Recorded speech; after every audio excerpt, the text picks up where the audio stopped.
Olá pessoal, tudo bem com vocês? Hoje eu vim trazer uma revolta que eu tava conversando comigo mesma, que eu tenho essa mania, sobre os profissionais de dança, assim, que a gente passa, principalmente professor, né? Eu tenho passado, assim, por situações, acho que desde que eu dou aula, né? Mas acho que dessa vez eu me revoltei mais. Que é o seguinte, assim, todo mundo que trabalha, geralmente tem férias remuneradas, tem direito a ficar doente desde que tem um atestado médico, tem 13º, né? E professor de dança não. E parece que isso é um mal, talvez no nosso país, e na minha cidade ele é multiplicado por 10, assim.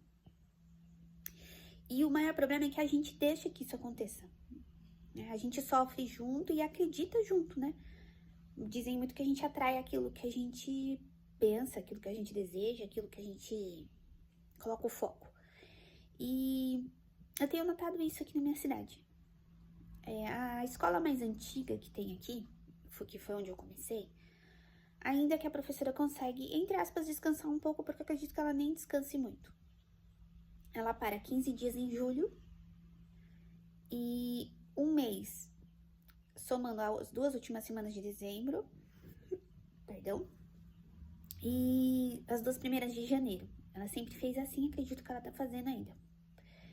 Faz uns 6 anos que eu não vou lá, não faço aula, mas acredito que ela faz isso ainda. Então ela põe um espetáculo, por exemplo, dia 15 de dezembro, ela volta dia 15 de janeiro. Então ela consegue esse um mês, porém eu sei que ela costuma ir em congressos de jazz e estudar, então por isso que eu falo, nem é um descanso de verdade. Mas isso é um ponto, depois a gente volta.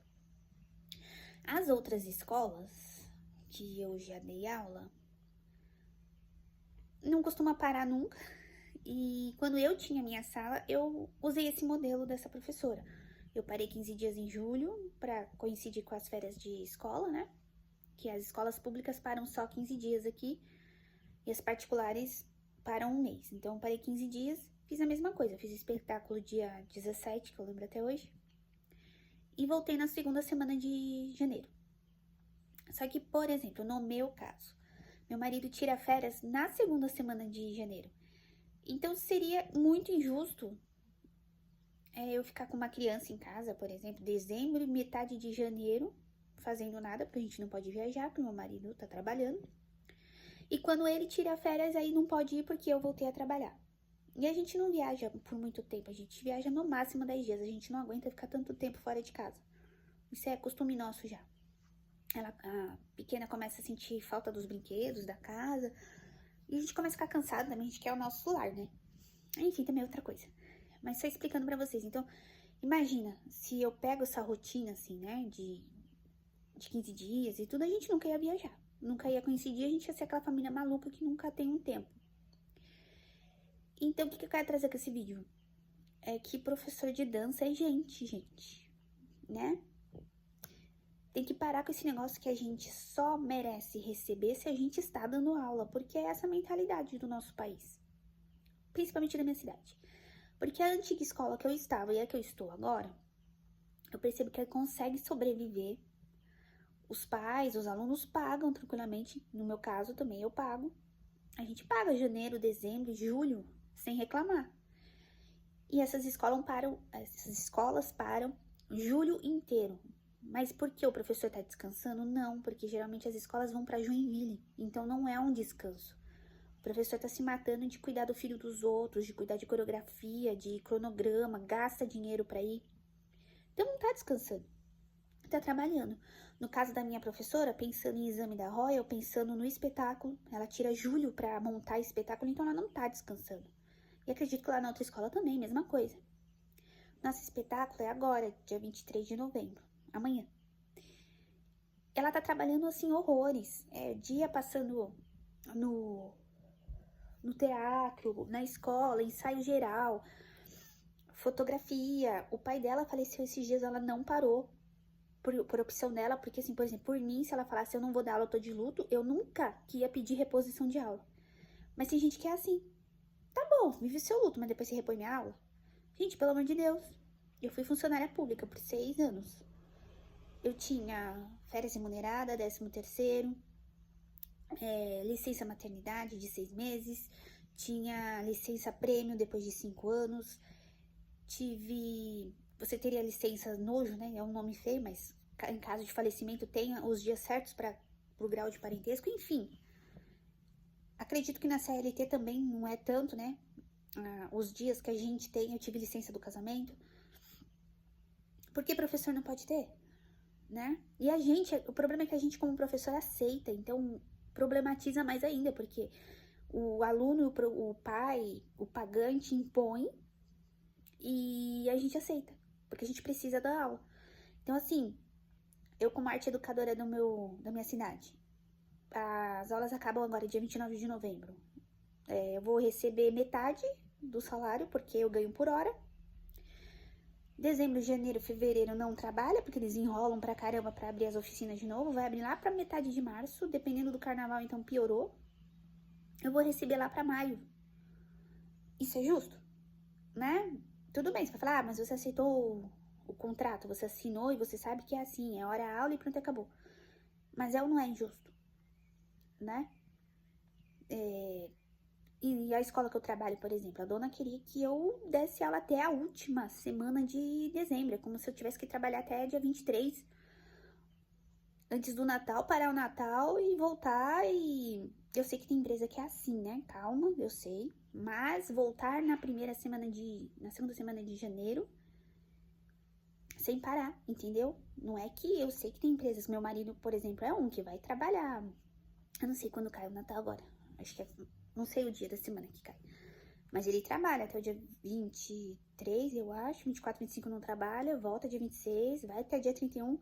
Mas ele tem um mês de férias remuneradas. Ele tem 13º. É isso que eu quero que as pessoas entendam, né? Pode ser que as férias e as folgas não caiam nas datas que a gente quer, mas tem. E professor de dança é tratado como uma pessoa que não estudou na vida. É o que sobrou pra fazer. Problema seu. É tipo assim, você não estuda. Fazer o que? Você não virou administrador, médico, arquiteto, engenheiro, porque as profissões, entre aspas, valorizadas aqui no país, né? Qualquer outra coisa que você faça significa que você não estudou na vida e você não pode descansar. E aí vi um post que uma amiga mandou, né, sobre estamos na época em que o professor não quer dar aula e o aluno não quer fazer aula. E muita gente criticando porque o professor é um preguiçoso, porque onde já se viu, por isso que o país não vai pra frente, não tá na sala de aula pra se ver. Ainda mais de dança pública. Tem tanta criança enfiada lá porque o pai e a mãe enfiaram, porque era o sonho deles fazer aula, e agora que tem de graça só com a criança lá, e a criança nunca quis fazer aula. Ela nunca quis fazer aula desde março. Imagina agora em novembro como é que ela tá, né? E as pessoas te tratam assim como ninguém, né? Se você não der aula em janeiro, você não vai receber. Poxa, não paga a sua faculdade, a sua pós-graduação, o seu curso disso, daquilo, academia, pra ver se você pode ir. Você tem que pagar, senão você vai pagar rematrícula, reabertura de matrícula, né? E a dança não, assim, eu paro em dezembro, né? Por exemplo, eu não vou participar do espetáculo, eu paro em dezembro, não pago dezembro, não pago janeiro, aí fevereiro é carnaval, volto em março. E o professor que se lasque lá com as suas contas pra pagar. Ele que se organize de fevereiro a novembro, né? Guarda dinheiro, porque eu não vou pagar. Para de tratar o profissional de dança assim, gente. A gente vai desistindo, sabe? Começa. Não quero mais trabalhar com isso. E pior que quando você só sabe lidar com isso, aí você vai aceitando essa vida miserável, porque não tem outra palavra. Miserável de compreensão, miserável de dinheiro mesmo, né? Outro dia uma pessoa colocou num grupo que eu faço parte lá, como se fosse a maior oportunidade do mundo. Olha, gente, R$30 a hora, R$600 por mês. Nossa, parece a oportunidade, né? Não é, gente. R$30 a hora para um professor de dança não é muito. Muita gente pode falar, mas Érica, eu ganho menos. Mas você trabalha 8 horas por dia, tem férias e 13º. A gente não. A gente trabalha 1, 2 horas por dia, vai somando isso, né? O dia que eu dou mais aula lá na prefeitura é 3 horas que eu dou, é R$150 e aí no governo pega 14% disso, então nem é R$50. Eu trabalho por R$40 a hora, mais ou menos, e é isso. De novo.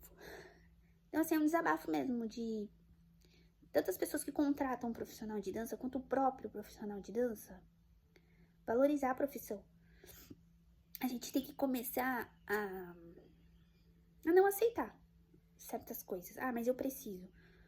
Infelizmente, aqui na cidade, você é obrigada a ter 3 empregos se você for professor de dança, para você se sustentar.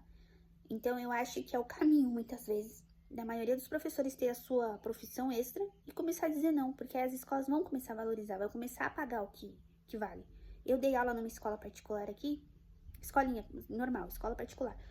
Eles cobravam R$180 a mensalidade dos pais e me pagavam 30 por aluno. Nem metade. Gente, que isso? Ah, é passatempo, entretenimento? A gente estuda muito para esse passatempo, né? Então, bailarinos, professores, para de aceitar essas misérias. Se for preciso, tenha outra profissão, mas não aceita, porque aí vão começar a valorizar quando ficar escasso, quando não tiver mais professor para dar aula, ou mesmo bailarino para dançar, aí vão começar a valorizar, ou não, mas pelo menos a gente mantém o nosso orgulho, né? Então, obrigada. Quem ouviu meu desabafo até aqui, entenda, professor de dança é gente. A gente adoece, a gente precisa descansar. Eu operei no ano que eu tinha a sala, eu operei a ATM aqui, né, a articulação do rosto. Eu fui dar aula assim, com a boca travada. Eu dei aula teórica, mas dei, sabe? Porque a gente sabe que a pessoa é capaz de não pagar a mensalidade porque você tá doente, gente, pelo amor de Deus. A gente é gente. E você, professor e bailarino, você é gente. Então, se valorize e nos valorize. Até o próximo vídeo. Tchau, tchau.